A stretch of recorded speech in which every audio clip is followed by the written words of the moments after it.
As the world tilts under the weight of shifting power dynamics, domestic tragedy, and political reshuffling, one can't help but ask, when global alliances fracture and familiar systems falter, who steps in, who steps up, and at what cost?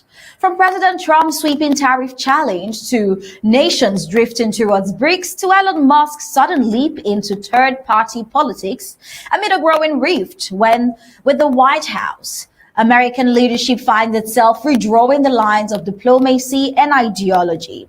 Meanwhile, in the heart of Texas, grief hangs heavy over the community of Hunt, where floodwaters turned a beloved girls' camp into a site of national mourning.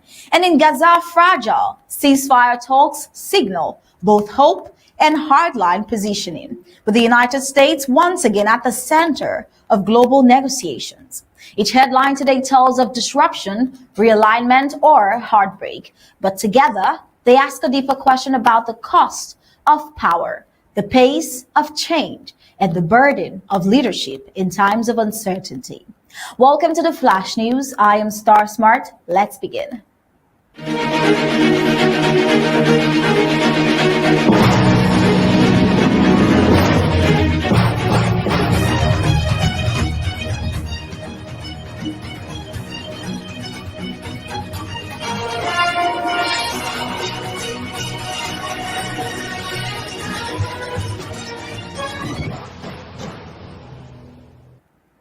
Efforts to de-escalate the ongoing conflict in Gaza have taken a significant step forward, as Hamas confirmed it has submitted a positive response to a ceasefire proposal presented by the United States President Donald J. Trump.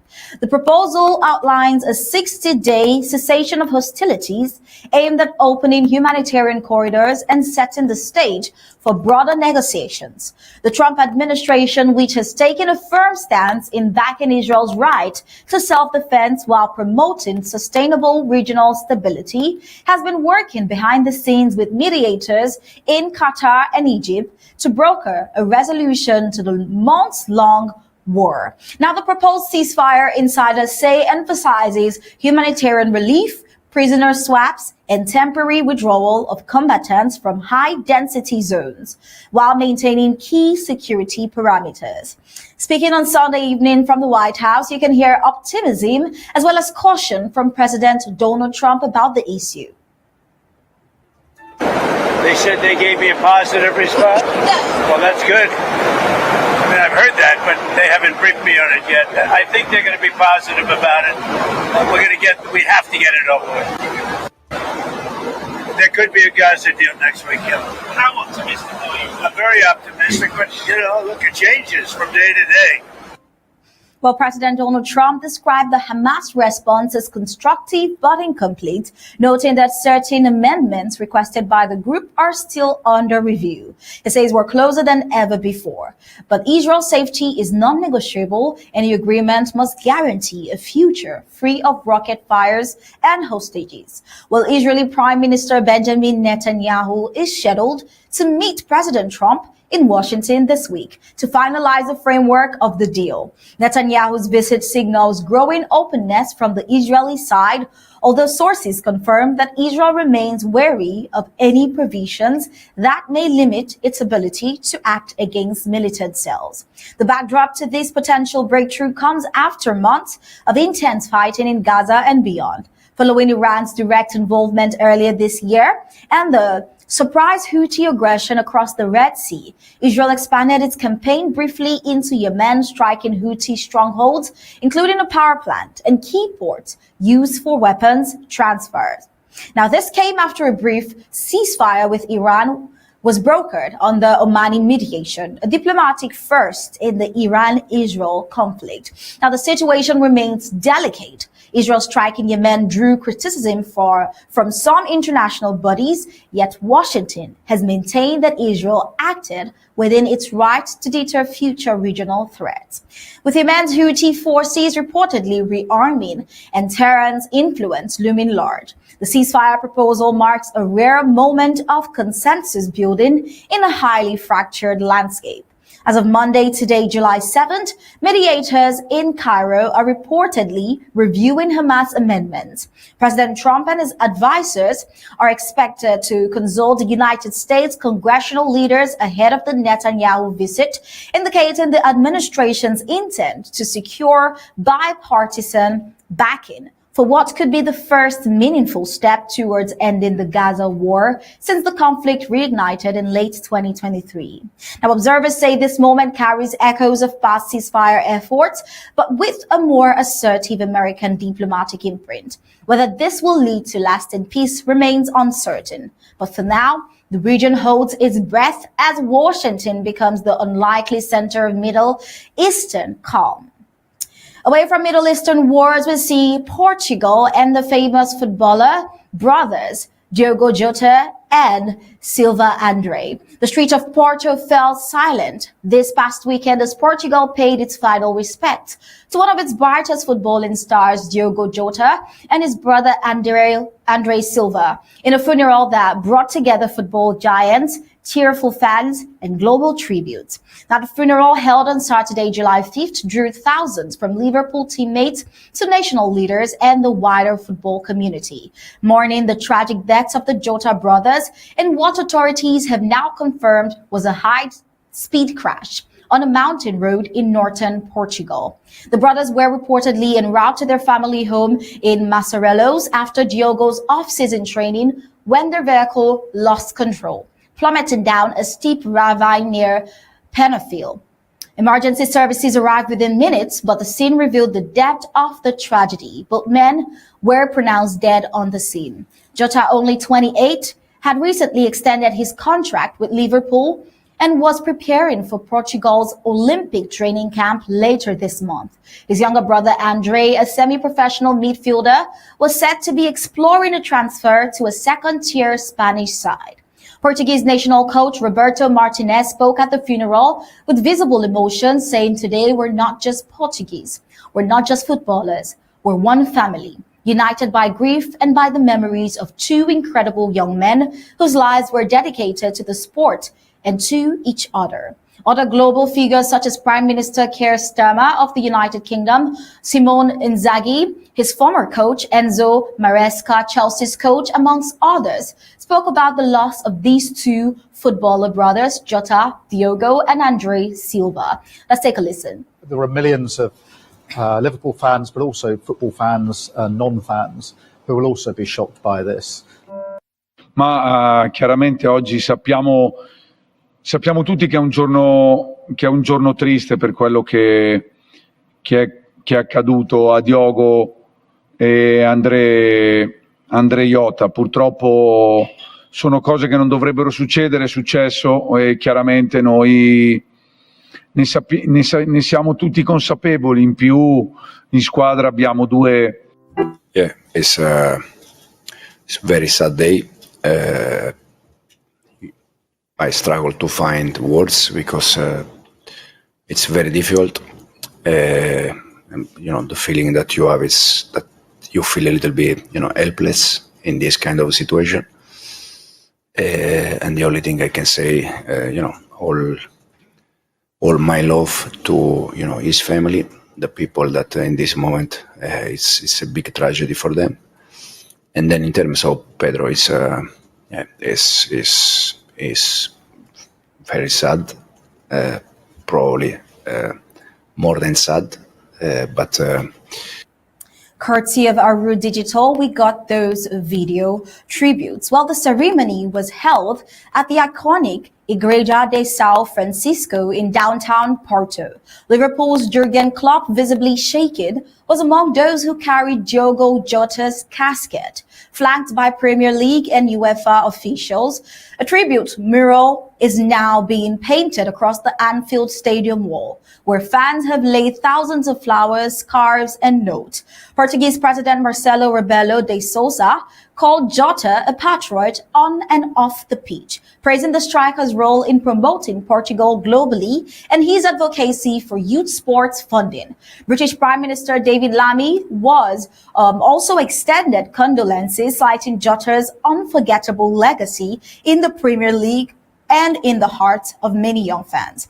Well, as of today, Monday, July 7th, UEFA has confirmed a moment of silence will be observed during all European club games this week, while players wearing black armbands in honor of the brothers. Portugal's Olympic Commitment and Committee announced plans to rename a training facility in Diogo Jota's honor, as well as that of his brother Andre Silva. The footballing world has long endured painful losses, but few as shocking and deeply personal as this one. Diogo Jota's rise from the streets of Porto to the global stage embodied not just talent, but resilience, humility, and brotherhood. That legacy now belongs to the world. Now in Texas, it began as a typical summer celebration in the heart of Texas Hill Country.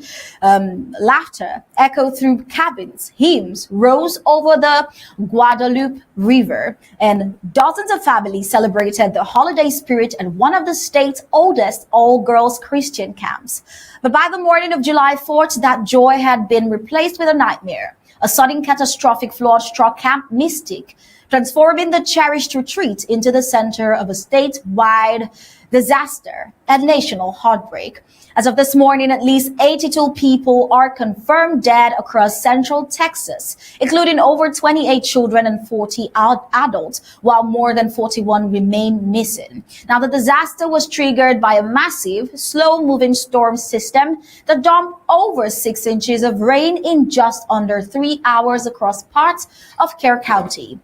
The Guadalupe River, normally a site of calm beauty, surged to record-breaking levels, rising an astonishing 26 feet in less than an hour. For Hunt, Texas, and its surrounding communities, the flood was unlike anything in living memory. But at Camp Mystic, it became a horror story. The flood water struck in the pre-dawn hours, catching many off guard. Despite a regional flood watch issued on July 3rd, Kerr County had no active flood siren system, a deficiency that long noted in disaster preparedness circles, but never acted upon. Families of campers woke up to emergency alerts, scattered news bulletins, and in some cases, nothing at all. For the girls sleeping at Camp Mystic, there was little time to respond. Founded in 1926 and family operated since 1932, Camp Mystic has been a sacred space for thousands of Christian families across generations. Its riverside cabins, devotionals, and retreat programs have shaped young lives for nearly a century. But on July 4th, floodwaters swept through the campground with unrelenting force, flattening cabins, toppling oak trees, and dragging away people, structures, and memories. Among those who died was Richard Dick Eastland, a longtime co-owner and director of the camp, who was revered by generations of campers and staff. Eastland, he died while being airlifted from the campground, succumbing to injuries after attempting to help children escape rising waters. His passing has become a powerful symbol of sacrifice, as tributes pour in not only from Texans, but also from former campers across the nation. His legacy is etched not only in the camp's long history, but in the lives he helped shape through decades of faith-based service. Emergency responders launched a large-scale rescue mission as the full scale of the disaster came into view. Over 850 individuals were successfully rescued so far, including more than 237 who were airlifted by helicopter. With support from FEMA, the Texas National Guard, and the United States Coast Guard, entire communities rallied to support the rescue operations, offering food, shelter, and transportation to those displaced by the flood. Yet even with these efforts, heartbreak continues to unfold as the search for survivors transition into recovery.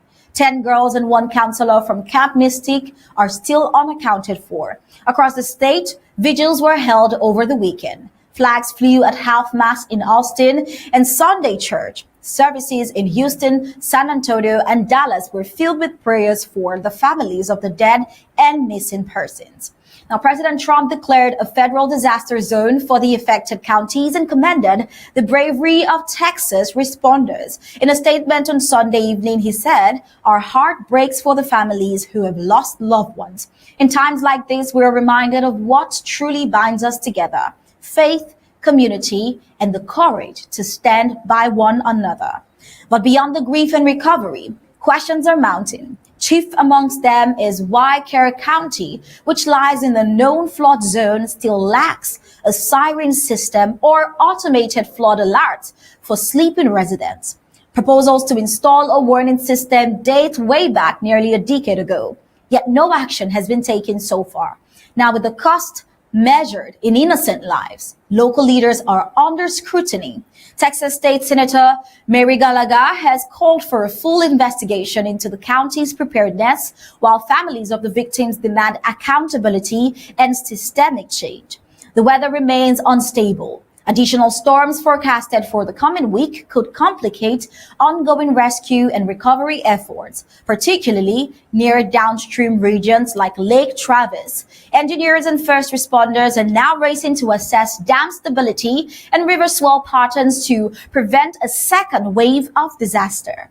Meanwhile, grief continues to settle over the campground. Families have begun visiting the remains of the site, many escorted by chaplains and counselors. Mud-stained Bible pages, torn bunk sheets, and waterlogged photo album mark the spots where lives were changed forever. Now, it is not just a camp that has been lost, it is a sanctuary, a generation's worth of formative summers, and for many, a piece of their childhood all gone. The future of Camp Mystic remains uncertain. For now, all operations are suspended indefinitely, but the spirit of the place, its faith, its fellowship, and its enduring legacy is being kept alive in the hearts of all who knew it. This flood has left a deep scar on Texas, but out of this tragedy, a deeper sense of unity and resolve is rising. While the search teams continue their solemn work and communities gather in mourning, one truth endures: these lives will not be forgotten, and this grief will not be ignored. While still with the United States, we see in a move that has echoed earlier trade wars, President Donald J. Trump has announced this weekend a sweeping shift in America's economic posture. Now, any nation he deems to be aligning with what he calls the anti-American policies of the BRICS group will face an additional 10% tariff. With no exceptions, he declared in a Truth Social post on July 6, as is obvious. This announcement comes as the Trump administration edges closer to a significant deadline. In April, he unveiled a broad tariff framework, the so-called Liberation Day tariffs, which included a 10% baseline on virtually all imports, escalating to as much as 50% for selected countries. Now, following global market turbulence, most higher rates were paused for 90 days. That pause ends July 9th, and the baseline is set to resume August unless key trade agreements are finalized. Now, with the new BRICS tariff threat, Treasury Secretary Scott Bessent said that letters will be dispatched to about 100 countries outlining their standing tariffs or warning they may be subject to significantly higher rates. Bessent emphasized these aren't just economic measures, they are strategic tools intended to pressure nations into negotiating stronger, American-friendly deals and deterring alignment with blocs seen as adversarial. Now, in parallel, Trump's administration has been making headway on several trade fronts. Commerce Secretary Howard Lutnick and Bessent confirmed that agreements are near with the EU, India, the UK, and Vietnam, all timed to hit before the August 1st tariff reset. But the strategy goes beyond numbers. By drawing a sharp distinction between countries that engage diplomatically and those siding with anti-American policies within BRICS, Trump is attempting to latch economic outcomes directly to foreign policy alignment. The move forces nations into a choice: negotiate or risk tariffs, hitting his message that no exceptions will be made. Now, market reactions were swift. Global equity indices shivered. The South African rand fell about 1%, and the Indian rupee and other emerging market currencies weakened amid the new uncertainty. Analysts are cautioning that if BRICS nations provoke a response by escalating economic countermeasures, the result could be fractured supply chains, inflationary pressures in the United States markets, and slower growth. Yet Trump's team insists that the consequences are worth it. Let's take a listen. Letters out on Monday having to do with the trade deals. Could be 12, maybe 15. You know, Secretary of Commerce right here. And I guess, Howard, I would say it could be maybe as many as 15 or so. And they'll be going out on Monday, and some will go out on Tuesday and Wednesday, and we've made deals also. So we're going to have a combination of letters, and some deals have been made. Oh, well, they framed the BRICS surcharge as a powerful bargaining chip, economic stick and carrot strategy rolled into one that allows the United States to purchase trade on its own terms, better protect American manufacturing, and send a signal that national security concerns now guide trade decisions. Still, skeptics warn the approach may backfire. Nations like South Africa, a BRICS member, have already publicly rejected the label anti-American and pleaded for negotiation rather than confrontation. In Brazil, India, and other BRICS-aligned capitals, the move will almost certainly amplify talks of economic blocs countering United States dominance, a long-feared new cold economic war. Ultimately, with letters going out by July 9th and new tariffs set to land August 1st, if deals falter, and with BRICS expansion accelerating under the slogan of global reform, Trump's gambit is more than a policy threat. It is a declaration that the next era of trade will be defined not by laissez-faire markets, but by geopolitical alignment, with tariffs serving as both a weapon and signal in America's renewed economic diplomacy. And to the climax of today's flash news, we see Elon Musk in the news again, in what marks perhaps the most dramatic escalation in their now public clash. Elon Musk announced the formation of a new political organization called the America Party on July 5th. Signaling a clear break from former ally President Donald Trump, Musk's announcement comes in direct response to the recently enacted One Big Beautiful Bill, the OBBB, a substantial tax cut and spending package he has branded fiscally irresponsible, saying it risks driving the national debt towards bankruptcy. The idea, born from an X platform poll where over 65% of more than 1.2 million respondents reportedly supported the new party, was formalized in a post declaring today the America Party is formed to give you back your freedom. Musk framed the new movement as a defiant alternative to what he derides as a two-party uniparty that enables wasteful government spending. Now, while Musk has yet to release a comprehensive policy manifesto, he has hinted that the party will prioritize deficit reduction, military modernization with AI, deregulation, especially in energy, pro-natalist policies, freedom of speech, and tech-driven governance. He also suggested an early tactical approach focused on winning 2 or 3 Senate seats and 8 to 10 House seats, enough to become a decisive swing bloc in Congress. The launch of the American Party has triggered immediate backlash. On July 6, President Trump dismissed the efforts as ridiculous, warning a third party would sow total disruption and chaos, and claimed Musk had gone off the rails.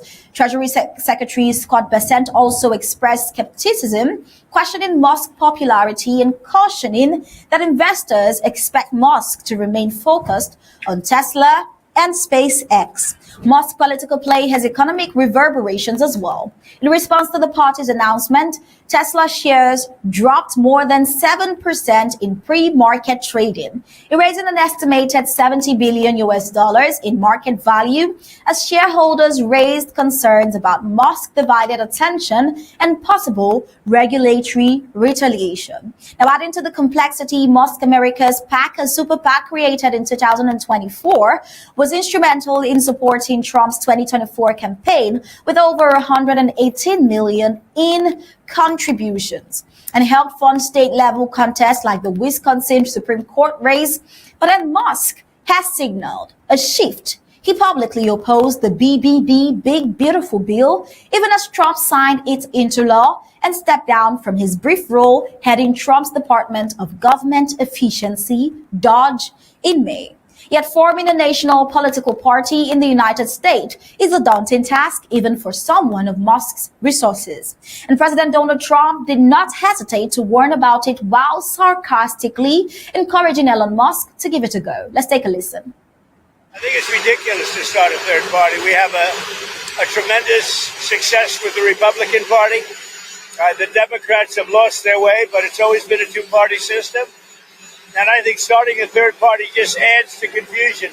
It really seems to have been developed for two parties. Third parties have never worked. So he can have fun with it, but I think it's ridiculous. Political operatives caution that state-level ballot access requires complex petitions, thresholds for voter registration, or percentage-based vote performance, and that a cohesive national structure would likely take years and substantial funding to build. Still, Musk is no stranger to aggressive investment and disruption, traits that shape Tesla and SpaceX. Now, whether those traits can overcome the structural barriers of the two-party system remains an open question. But then this week, Musk faces serious roadblocks with legal petitions, ballot access fights, and criticism from both investor groups and political leaders. Trump's threat to revoke government contracts and subsidies for Musk's company adds a further layer of intrigue, while as Tesla's stock trembles and board members seek clarity. The tech titan turned political influencer is wagering his reputation, resources, and leverage on reshaping the American political landscape. Well, if successful, even on a small scale, the American party could shatter the traditional balance of power in Congress, offering both a legislative pivot point and precedent for billionaire-led third-party endeavors. Now, whether viewed as audacious or quixotic, Musk's move reflects a broader trend, the rising intersection of technology, wealth, and political power in America. Whether on Capitol Hill, in conflict zones abroad, or on the riverbanks of small-town Texas, today's event reminds us that no headline exists in isolation. The decisions made now about trade, leadership, and institutions won't just echo, but across families' futures and fault lines yet to emerge. But with that, we've come to the end of today's Flash News. Do not forget to tune in to Homefront News and Undaunted coming up at 8 p.m. Amber time. Until next time, do have a great day.